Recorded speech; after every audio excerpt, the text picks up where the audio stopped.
I've made the comment before that it's likely that your guru or teacher probably can't help you. And that's raised a lot of questions, a lot of concerns by people who heard that comment. The reason I say that is because the guru, the mentor, the teacher, the guide is there to help you develop, help you to grow into your fullest potential.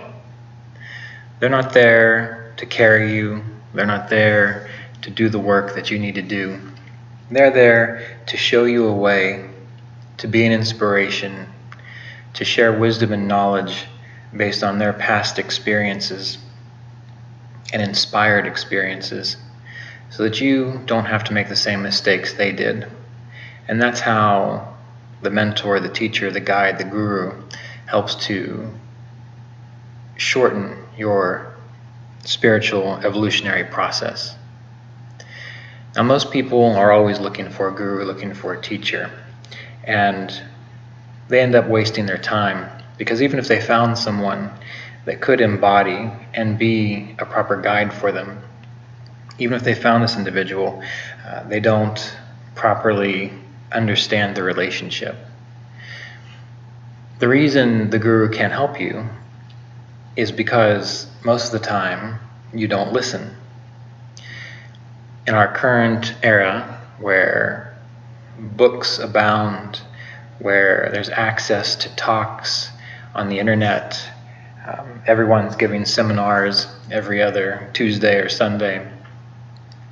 These things bring an element of familiarity, which is good, but they also numb you to what is most important, which is applying what you learn, listening to what is being taught and applying what you learn.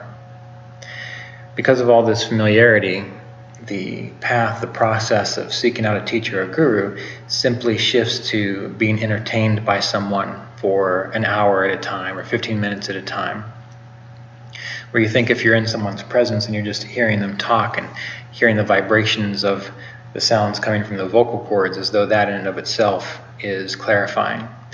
And it can be, to a degree, but it's not going to be permanently influential on you, because the whole point is for you to listen to the gems of knowledge that are being shared and then apply that. Many years ago, it took a long time to seek out a teacher, and usually you could only spend a little bit of time in their presence, and they would share information for you that you would burn into your consciousness, and you would spend the next couple years or even the rest of your life trying to embody and understand. I've seen it all the time when I go to workshops, seminars, pay attention to things on the internet, going on retreats. Everyone's hanging on every word, but they're not actually listening to what's being said. There's a joke about how spiritual teachers, they'll write a book and then they'll spend the next 30 to 40 years just rewriting and repackaging that book. And every time it comes out, everyone flocks to get it as though it's something brand new. And really, if you just listened and paid attention and understood what was said in the very first book, that would be all that you need. So, how do you benefit from a guru or a teacher instead of wasting your time like usually happens? Well, if you find a guide, a mentor, or a teacher who has some sense, then you need to listen to their guidance, their most practical and basic guidance, and you have to learn to master what you've been told. If someone tells you to learn to focus your awareness profoundly on a mantra, a set of syllables and sounds, then you, by God, have to find a way to do that until you yourself have mastered the entire process. When a guru says all you need to do is be still, well, you need to figure out, all right, this is the meat of it, this is the bulk of it, so how do I be still? What is it I need to do to be still? So while it's not very good for the marketing and the financial aspects of spiritual teachers everywhere, it's probably better that instead of always waiting for the next talk to come out, always waiting for the next seminar to go to, the next retreat to go to, the next book to read, when you find a gem of knowledge, a gem of guidance, a gem of wisdom, rather than waiting for the next thing, stop, take your time, pay attention, and apply what you learn deeply and profoundly. I see this happen all the time with people who study spiritual texts such as the Yoga Sutras or even the Bible. They'll keep reading it over and over and over again as though just the simple act of reading it does something to them, when really what they need to do is start at the very beginning, the very first sutra, contemplate that sutra until they have a profound, deep understanding of it. And that might take days, weeks, years, and then move on to the next sutra and continue this process. So something as short as 196 or 200 sutra work like the Yoga Sutras that probably could fit on maybe 15 pages. The immensity of knowledge in there, if we were able to contemplate it and really give our time and attention to it and apply it and imagine how can we work it into our lives, could radically transform everything about us and allow us to experience deep abiding self-realization. In the same way that instead of yearning to go to the next webinar, the next seminar, the next time the wonderful teacher is going to be in town, you take really great notes that very first seminar you go to and ask yourself, how can I master these basic principles that I have here? And this is how your teacher, your guide, your mentor is actually truly going to help you. But as you see, it requires that you actually and truly do the work yourself. That's the important thing. Now, it is important to realize that the people you spend time with, the people you think about, the people you emulate and inspire to be like, that's going to be who you end up acting like in the long run. So the other benefit of a teacher, guide, guru, or mentor is simply to provide a good role model for you, so when you're around them, you end up taking on certain characteristics which are beneficial to your entire process. It's as simple as you have one friend who likes to sit down and meditate daily, focus on studying deep spiritual principles and is calm and collected inside. And you have another friend who likes to hang out on Facebook all day long, watch chaotic TV shows, and fret about the most recent drama in world events. Well, the one that you spend the most time with is the one that you're going to be most resonant with. So the same thing with teachers, guides, and mentors. The more you are in that person's presence, the more you think about them, try to embody what they embody and do what they do, the more you're going to experience what they experience. Now, I know that flies in the face of all the folklore and superstition about the metaphysical superpowers of gurus and teachers, but it's time for us to grow up, and it's time for us to let go of that, and it's time for us to take responsibility for who we are and what we are all about.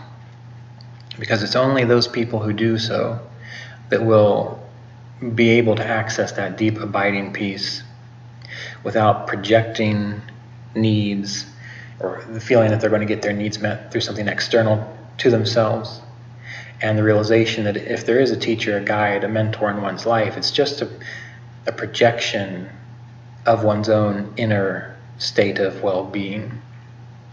In the same way that we'll find that you could be in the presence of the most enlightened person in the world, but if you yourself don't have any capacity to rest in peacefulness, you won't ever recognize them. You'll probably even think horrible things about them. You'll think they're boring. You'll think, there's this dullness about them. They're not alive, things like that.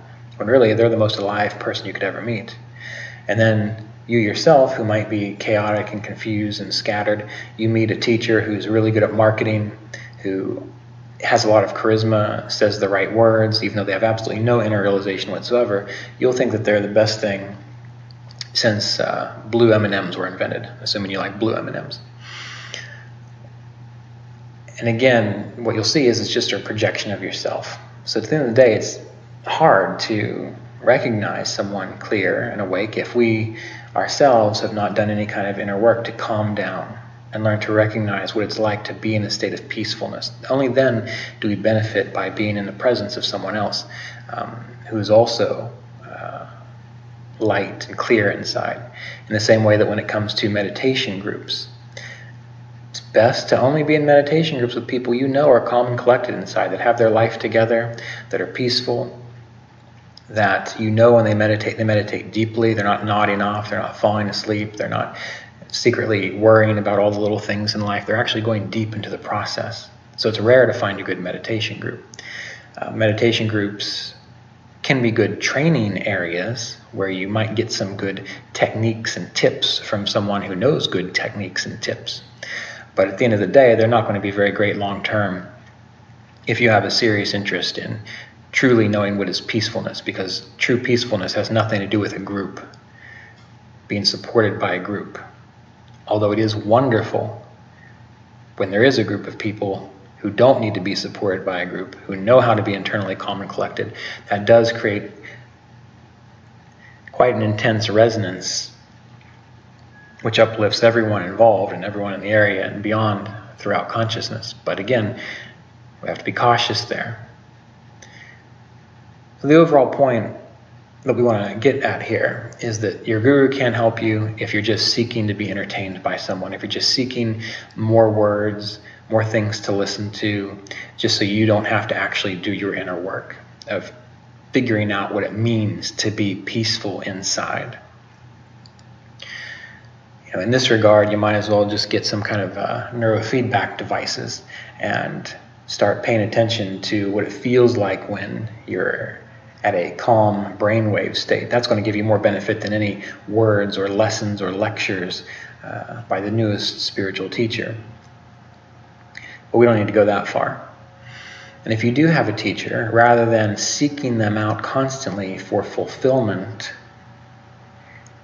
ask yourself, what is the core message that they're giving me right now that I'm really experiencing as important to me? Is it that I keep hearing them say, learn to get up every morning at 6 a.m. and be calm for at least 15 minutes? And you say to yourself, okay, well, I'm going to master that. And then I'll come back to the teacher and I'll listen to their lectures again and I'll see, well, what seems important to me right now to attend to. And what comes out next is consider your relationships and who you spend time with, and start directing your attention to more uplifting, positive people. And then you say to yourself, okay, I'm going to master that. That might take 2 years. And then eventually you master that, you come back to your teacher, and now you hear your teacher say, okay, now it's time to get down to business. Now we're going to go very deeply into a mantra practice. And you're going to learn to focus all of your time and attention and sink your awareness into that mantra until you're aware of nothing else but pure existence being. You say, whoa, that's heavy duty. I don't know about that. But it came into your awareness. It's the message that was being shared with you at that time. And rather than waiting for the 30 other things that have no application to you because you want to be entertained, you decide to write that down and say, I am going to commit to figuring out how to do this. And I'm going to do my best every day to attend to it until I have mastery of this. And if you do that, then you will be able to benefit from your spiritual teacher, your guru, your mentor, whatever it may be, in the highest fashion. And then eventually in time, you will be able to appreciate their state of consciousness. And you'll probably also find that it's just a resonance of your own deeper, clearer state of consciousness. So as you go guru hunting, as you go searching for more spiritual entertainment, please keep this in mind. And if your goal is just simply to be entertained, no problem. That's what the world's here for, is to entertain us. To entertain us and burn off our karma and any other interesting little conceptions we might have about life's purpose and so on. But beyond that, those of you who are listening and can hear what I'm saying, try to slow down a little bit. Try not to be so caught up in the next new book, the next talk published on YouTube, the next retreat you get to go on with this person. And instead, really start piece by piece, focusing on the skills, developing the states of consciousness that they advise. Do what you're told to do and master one step at a time. And then those steps will create a foundation, one brick at a time, a foundation that eventually you'll be able to profoundly build your spiritual house upon. And then you yourself will be able to rest in realization in the comfort of your own home, of your own heart. And then maybe other people will start coming to you, visiting you, asking you, how did you build this house? How did you lay this foundation? And of course, they'll come around wanting to be entertained, and you'll try your best to share the information with them. And there'll be one or two that listens and understands that it's going to take some study and some time. And this is how it spreads through the world, slowly, brick by brick, person by person, with time, attention, care, thoughtfulness, and devotion, while letting go or learning to let go of the need to be entertained and stimulated, even in a spiritual fashion.